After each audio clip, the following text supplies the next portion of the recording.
expert qualifications to opine as to my expert qualifications. Oh, he's been recording the entire time.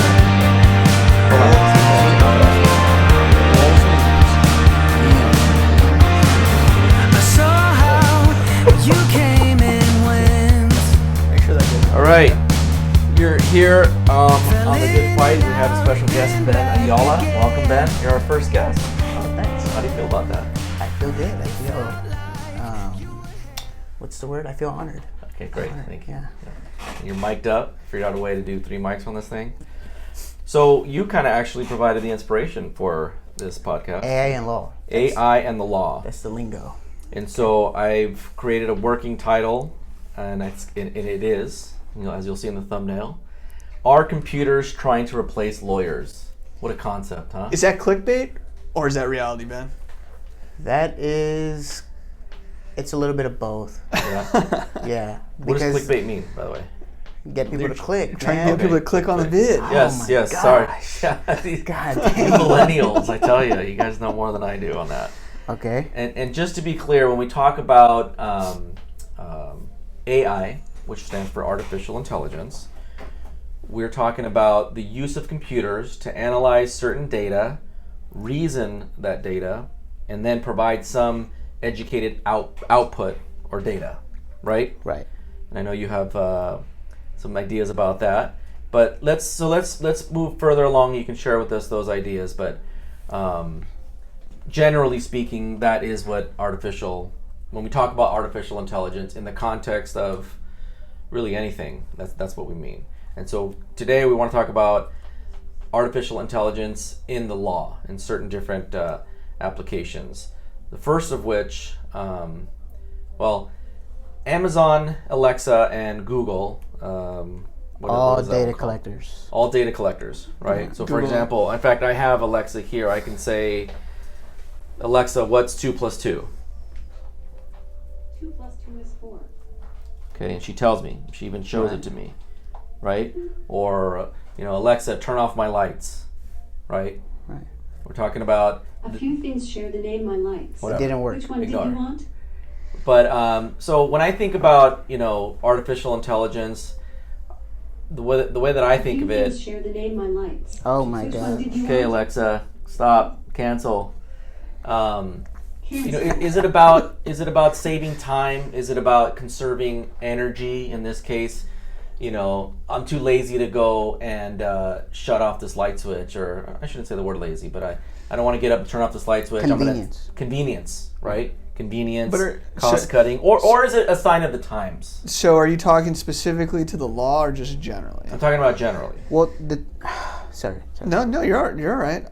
What were you gonna say? Yeah, go There's a lot of opinions as to AI, because if we speak about AI generally, some people are going to have problems with AI in terms of privacy, but other people are going to like AI in terms of convenience, right? Because Alexa, the microphone sitting over there, Right. It's convenient. You can even go so far as to ask her to order something for you on Amazon or whatever the case may be, right? But AI and law, it's a little bit different. Okay. In the sense that, I guess it depends in what lens or what you're looking at it through, right? Sure. Because right now there are models that exist that are being worked on that do legal reasoning, that take the raw data, which is the fact pattern, whatever it is, that go into these models, and they, with the machine learning and the training data, whatever, they produce a particular outcome, right? And that's what's being worked on now. And what that is doing,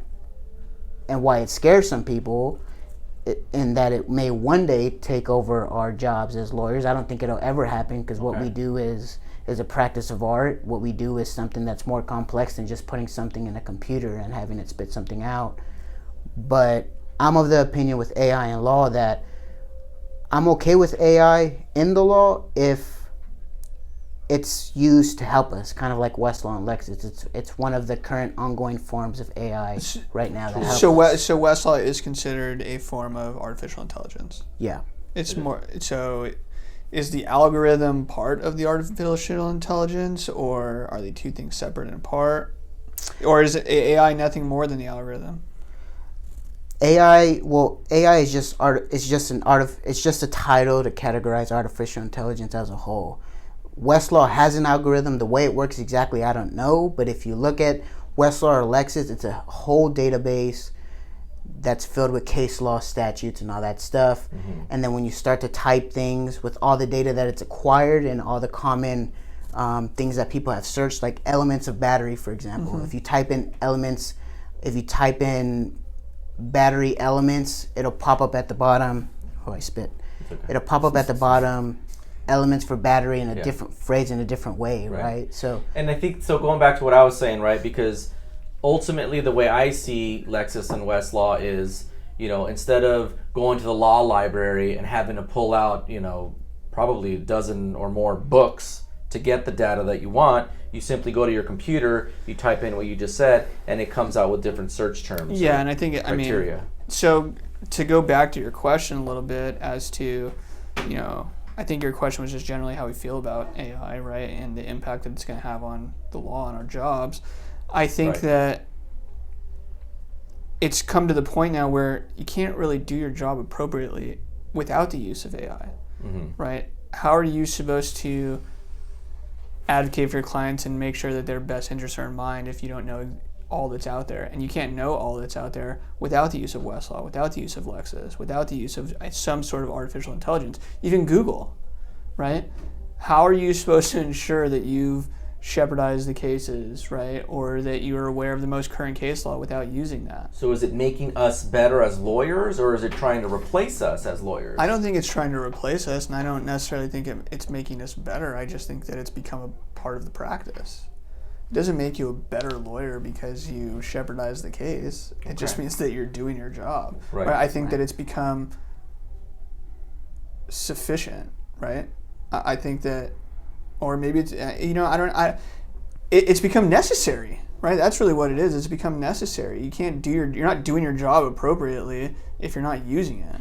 Well, I think too, though, it definitely minimizes the amount of time that you could devote maybe to other clients, right? Because if you're at the law library all day stuck studying, doing research on one case, well, that's time that you're taking away from other cases. Yeah, right? and then I think it goes further than that.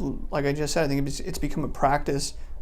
It's become part of the practice because you're not even taught in law school how to go into the law library and do those sorts of things. Yeah. So you take a legal research class, and the research consists strictly of using Westlaw and Lexis. Okay. So Let's move right along. I know time is of the essence here today. Let's talk about it on the flip side. Let's talk about it in terms of the insurance industry and specifically personal injury claims, right? Because before a case goes to litigation, and probably to a large degree after it goes to litigation, we know of it. We know it to be fact, which is that insurance companies, some of them, auto insurance companies, use a program called Colossus, which takes data, right? For example, the gender of your client, the injuries that the client sustained, the medical bills. I believe also that the program uses who the attorney representing that person is and their track record, right? It probably also takes into consideration what venue or what potential jury pool exists and the jury awards within that jurisdiction, and it compiles all that data and it spits out a number. And that number is, ultimately the top offer that these adjusters give us as negotiators. And so, I think AI is definitely present there, right? Because it's doing what we're talking about, which is inputting information, doing its process, and then spitting out some data. But I have a problem with that, which I'll talk about. But is that AI, or is that nothing more than an Excel spreadsheet? No, it's AI because it's using a specific algorithm, right? Because AI necessarily requires someone, I forget what terminology is used, but someone to input information into it so that it knows what it's doing, right? So the program knows what it's doing, right, Ben? I mean, I don't know how Colossus works. I don't know what the model looks like, and I'm not even an expert in AI, but sure. I imagine that there's a ton of data out there. Not just I imagine Colossus doesn't just use the facts involved with the particular case they're dealing with. I'm sure there's other data in there that Colossus may if it is indeed AI, that it may reference that have similar facts and similar offers that were given on those facts, or even similar or offers that were accepted with similar facts. I mean, Yeah. I don't know how it works, but essentially, I don't know necessarily if Colossus is the enemy here, right? I think I disagree with you, but go ahead. at the end of the day, the enemy is the adjuster, not Colossus, right? Because we don't have to accept the offer that's given to us. I agree with that, right? Let's think about this. I mean, when you start using the term enemy, I think war, right? Is the enemy the gun, or is the enemy the person that's shooting the gun? This is nothing more than a weapon. It's a good analogy. Yeah, I mean, like I said before, not every insurance company, I believe, uses Colossus, but there are companies that do and adjusters that do, and so. I would take it a step further than Ben takes it, and I would say that it's irrelevant. I think it's irrelevant because if we're worried about Colossus, if we're worried about what information they're inputting, et cetera, we're allowing them to control the narrative. I agree with that. Right, and so a theme that has been floating around this office lately is not allowing them to control the narrative in any circumstance. Mm-hmm. And so what does it matter if they have a person back there doing all this information gathering, a program back there, Bill Gates, whatever, right? What does it matter as long as we understand the information that we're giving them, we understand what the value of our cases are, right? And we're willing to dictate that. I just don't think it matters. Yeah, I think, when I think about artificial intelligence, right, it's something of software trying to replace a human being, mm-hmm. right? And in the context of personal injury cases, right, we've heard this before. The value of a case is two things. One, what a adjuster is willing to pay on it, mm-hmm. or what a jury is willing to pay for it. I have the perfect... And so in the context of an adjuster, specifically someone who might be using Colossus, there is no human element to it. They don't care about pain and suffering. They don't care about what the injury has done to affect their everyday lives. But that's when a jury comes in. I have the perfect analogy for you. Please. Okay. This is the same conundrum that managers in baseball have. Oh. Okay. Okay, please tell me. This is Colossus is no different than all the analytics that they're handed, right? The numbers are going to say one thing. Mm-hmm. Okay. The numbers are going to talk about these are the tendencies, right? This is what's going to happen in most situations, right? If this, and this, then this is what you should do. Right. Okay. Talk about that. But a computer can't manage a game, right? Because a computer can't tell whether or not Walker Buehler's fastball has life tonight or whether his breaking ball has bite or depth to it. Right. They can't see those things. I agree. Right? And so in this case, the manager is the adjuster. Okay. Right? And so if the manager wants to make that decision, right, if he wants to plan his impending doom and go straight off of what Colossus is saying, then so be it. Right? But everybody will tell you that the best managers are people that use a mixture of the analytics and their gut, right? And their eyes. There's like you said, there's still a human element to this. So if they want to just use Colossus and let that be their guiding light, then so be it, right? They're going to dig their own grave, right? Right. But if they want to use it as a tool, then okay, then that's how it should be used. It should be used as a tool. And so earlier when you said that Colossus is, in your opinion, not the enemy, right? I mean, I said I disagree with that, but both of your rhetorics are starting to become a little bit more convincing to me. And I guess what I'm saying is that, how can we as plaintiffs' lawyers benefit from, I'm not saying Colossus because we don't have access to that. I'm not sure if we do actually. But how can we benefit from knowing that the adjusters use this, or knowing we've done enough of these cases where we know what particular injuries are going to result in what type of offers, right? So maybe we do use it, treat it not as an enemy, but the saying goes, right? Keep your friends close and your enemies closer, right? I think it's just having the knowledge that they use it, right? And understanding that they're misinformed. If they're going straight off of this, one, we'll never know whether they're going straight off of it or not. Right? We don't know that. Right. Okay. But that's the query, right? Is that, look, if they're just using that, then that's on them. We understand what the human aspect of the case is worth. Definitely. Right? We understand how our client has been damaged. Right. And so We should emphasize that. We Yeah, should emphasize those factors. it's just an understanding, right? Right, right. And so that leads to my third and final sort of theme here on my outline, which is predictability, right? In other words, I talk about you talked about it too, in terms of artificial intelligence being, is it a benefit or is it a burden, right? And I think predictability ties into the column of benefit, right? You talked about sports, right? And I'm thinking about bookies too, right? In other words, when they're placing the odds at Caesars and over and the under 250 or whatever, they're using, I'm sure, artificial intelligence too to determine what those odds are going to be for the particular sporting event or particular athlete or whatever, right? So there is definitely a benefit in predicting outcomes, right? And that's what we're talking about in artificial intelligence, right? Which I think conversely plays into the idea that in plaintiffs' cases, big risk, big reward. In other words, we have an offer based on whatever the case may be, but that's not acceptable to us sometimes, right? No, that offer is a slap in the face. My client deserves more. My client deserves justice. I'm going to roll the dice. I'm going to take this to a jury, right? I'm going to spend $100,000 doing it. Big risk, but that's how you get that big reward. That's how you get those huge monster jury verdicts, right? And we laughed at the face of artificial intelligence. Why?